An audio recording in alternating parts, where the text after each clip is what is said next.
Hey, ladies and gents, welcome back. This is going to be part 2 to What If Naruto Had Solo Leveling. That's because you guys hit the like goal, which was 200 likes. We'll keep the same like goal for this video, so for a part 3 to come out, hit 200 likes, and with that being said, let's do a brief recap of what happened in the last part.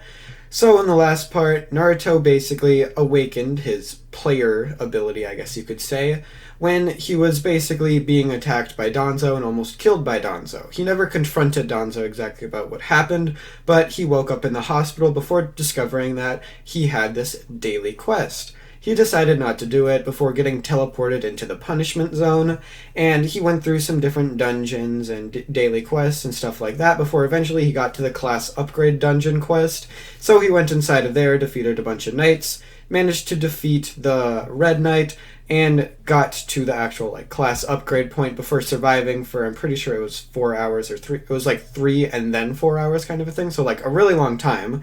So he survived for a really long time inside of that before basically it all ended and he got the choice for his, or not choice, but he got his class upgrade, which YouTube literally would not let me put a poll in the end of the video. I don't know why it didn't, but it wouldn't let me. But a lot of comments were just saying leave it the same, where Naruto would get the initial Necromancer up class, but then it would upgrade because of the really absurd amount of time he survived, and it would upgrade to the Shadow Monarch. So that's what we're going to have him do, because that was apparently that's or not apparently, but that's the entire point of the system, to get basically another Shadow Monarch. So with that, Naruto gets the Shadow Monarch class, and at first he's kind of a little angered by this, because he's just but I use daggers, and he's trying to how is this gonna help me? And then he remembers back to when he was fighting with the mages, and he's just battle mages. I can still fight, but oh, so he's trying to he's piecing the basically things together. He's I can still fight, but I can also have these summons next to me. And he tries out his new skill, which I believe was he could summon 30, but then he could keep 20 as summons that he could keep and summon at any point. At least at level 1, that's what that ability was. So he summons the or what do you even call it? He awakens the shadow? I don't know exactly what you'd call it, but he walks over to the Red Knight and awakens it. So its shadow pops up and it takes out its sword, and he's looking at it, and he's just Elite Knight. And then he starts basically doing the same thing to all of the other knights, and he's just okay, so the red one is more powerful than the others because he can tell by the rank of it, which is Elite Knight, and the other ones are just basic knights.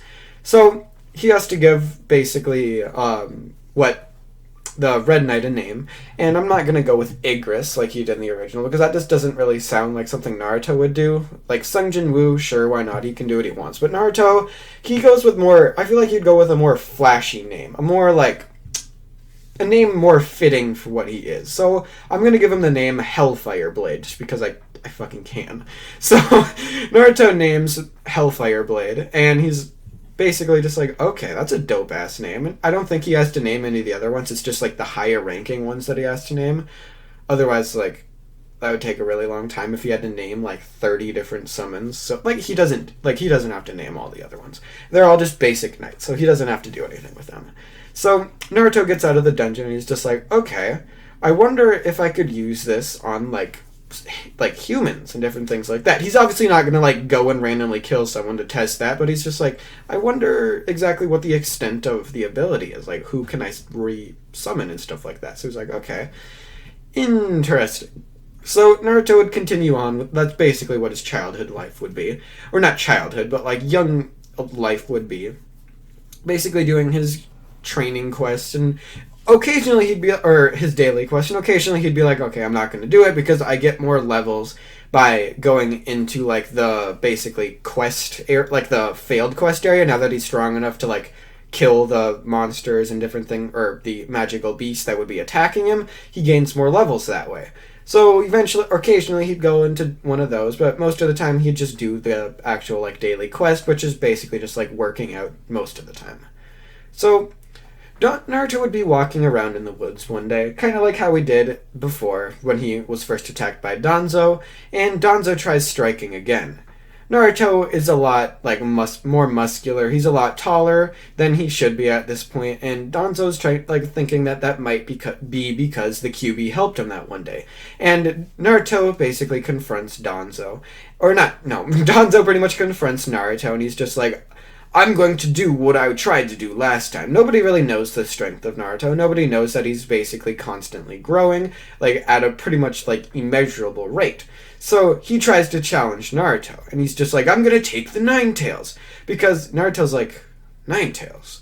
And Danzo kind of explains to him, he's just like, he doesn't like explain like Minato and Kushina or anything like that, but he explains the fact that he has this tailed beast inside of him, and it was the reason that the fourth Hokage died. And Naruto's like, oh damn. So he figures that out a little bit earlier than in the original. So Naruto's like, okay, interesting. So Naruto's like, okay, I don't really need to deal with this shit. So he basically looks at Danzo and he's just like, so are you going to try to kill me or what are you going to try to do? And Danzo's just like, what do you mean, what am I going to try to do? Of course I'm going to kill you. So he jumps towards Naruto now. Naruto just kind of pulls out a little, or not a little, but he pulls out a dagger and he's just like, okay, my guy, you do realize you're not going to be able to win this fight, right? And Danzo's just like, what the hell are you talking about? Of course I'm going to win this fight. Naruto's just like, bullshit. And he shanks Danzo in the basically chest, seemingly killing him. But of course this wouldn't actually kill Danzo because he can use his which I don't remember if it was Izanami or Izanagi, one of those two weird abilities. So he uses that with the Sharingan in his actual eye, basically making it not usable because he didn't actually take off like the weird thing on his arm yet. So he actually ends up doing that, and that means that he doesn't have Kodoamatsu Kami anymore because he basically just kind of like fucked over his eye. Because he only has one of them in his eye, so he'd have to use it.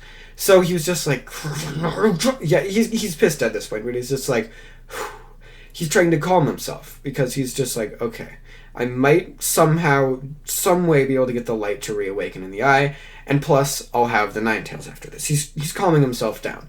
So he starts taking out the eyes that are on his arm because he realizes that Naruto's a little bit stronger than he thought, and he would not be able to use the Izanagi or Izanami again if he didn't have all the eyes on his arm exposed. So he does that, and Naruto's looking at this, and he remembers back to Sasuke, and he's just like, wait a minute, those are all Sharingan. And he's looking at them, and he's basically piecing stuff together, because again, Naruto increased his intelligence by quite a bit. So he's looking at this, and he's just like, wait, what? And he's basically just like, Uchiha Massacre, a bunch of Sharingan on his eyes. He's trying to basically piece two things together, and he's just like, you caused the Uchiha Massacre, didn't you, Danzo? And Danzo looks up at Naruto, and he's just like, you know what, I might as well explain to you everything. You're about to die anyway. And he, kind of like your typical villain, he's just like, explains the entire plan to Naruto. And Naruto's like, brilliant. So you're telling me that Itachi killed all of these people basically because of you. And Danzo's like, yep, that's exactly what happened. And Naruto's just like, well, I guess you deserve to die then. And Danzo's like, no, you literally can't kill me, so I'm not gonna die. You're gonna be the one dead, kid. And Naruto's like, yeah, sure. So Danzo has his arm Sharingans exposed, and Naruto's just like, okay, my guy, time to kill you. So he leaps forward with his daggers, and he's just like, shank, shank, shank, shank, shank. Like, basically over and over again with his basically absurd levels of speed and strength and all of his different skills. He would pretty easily manage to literally completely kill Danzo at this point. Orochimaru, who am I talking about? Kurama inside of Naruto at this point is just like, he's getting stronger. Because even Kurama can't see the screen because nobody else can, so I don't really see. Because, like, you know, Kurama wouldn't be able to see it because Kurama is inside of Naruto, but he isn't Naruto. Because Naruto himself got the power. It's a weird thing with solo leveling. Nobody else can see it except for the basically player himself. And Kurama would not be a player.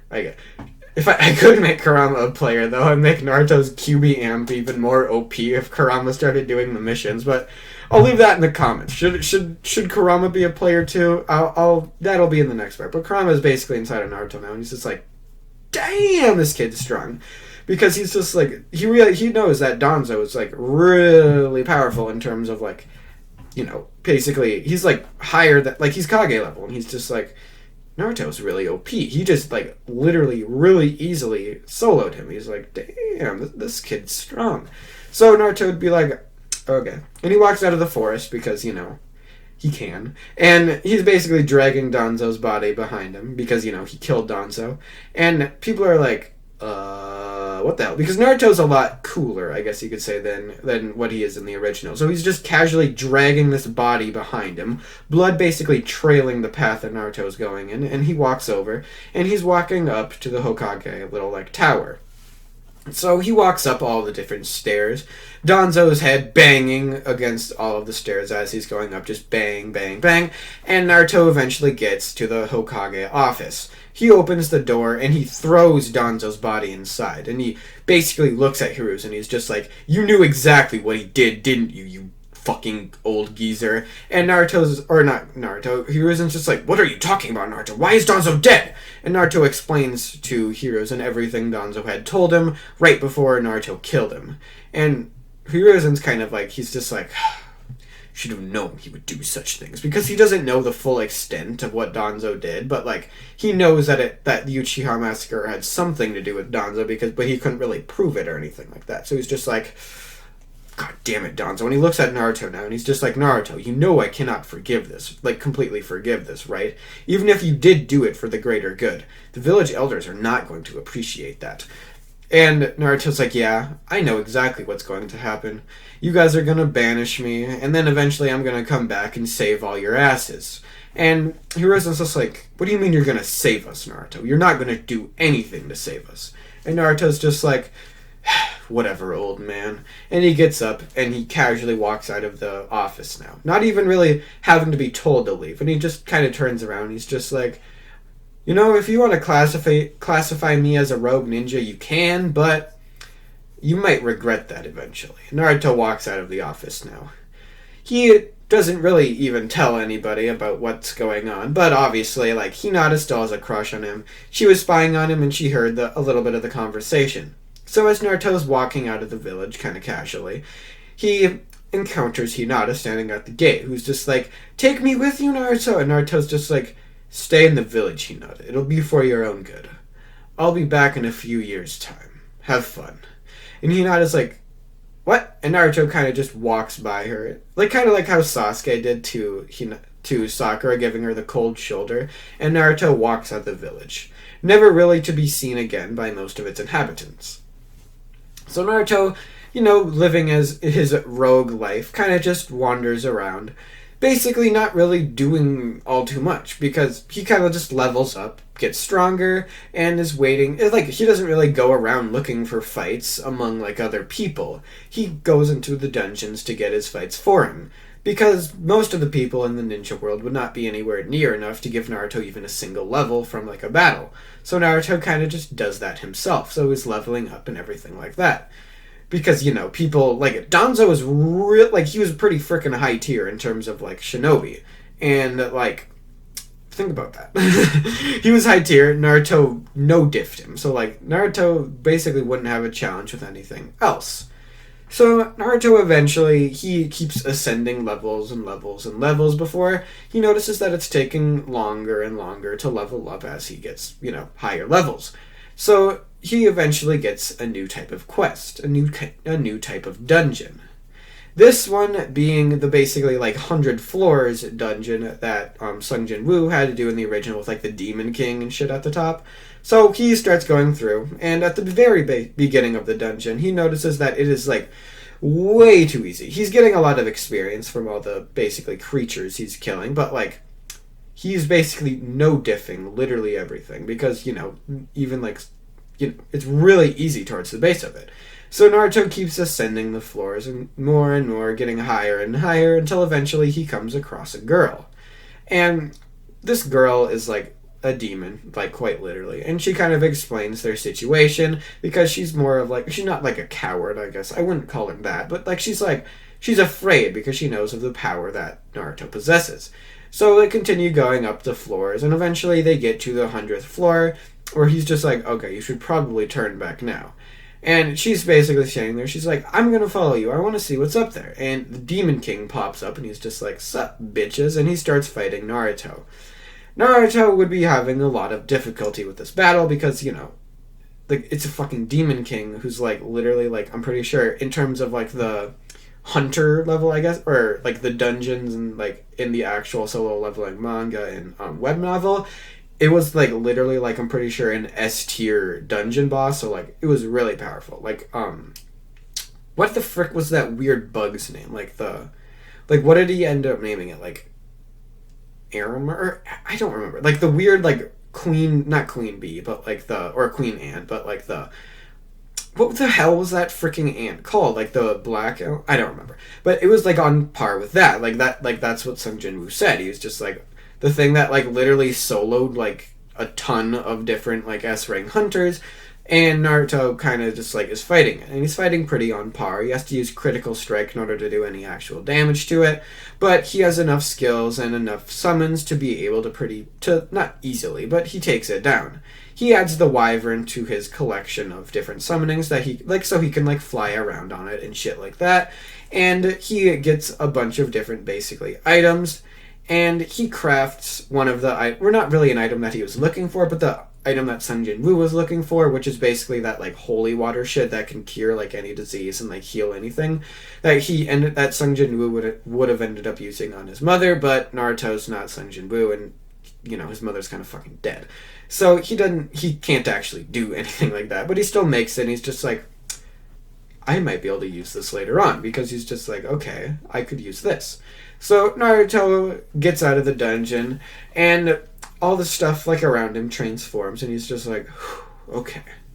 So Naruto continues wandering around, because like he's a rogue ninja. He can't really like do anything with with the Leaf Village itself, and eventually he does come across another village. This actually being the Sand Village, but that's where I'm going to leave this part off. So... yeah. You might be wondering, what exactly is Naruto going to do in the Sand Village? Remember, this is about the time that they're plotting their revenge. This is about the time of the Chunin exams in, like, real time. So Naruto would kind of casually be, like, chilling at this point, and he'd be like, okay, I'm going to go there. So what exactly would they be plotting with Orochimaru at this point? Find out in the next episode of Dragon... No, I'm kidding. So yeah, find out in part 3. Peace out. I'll see you guys later.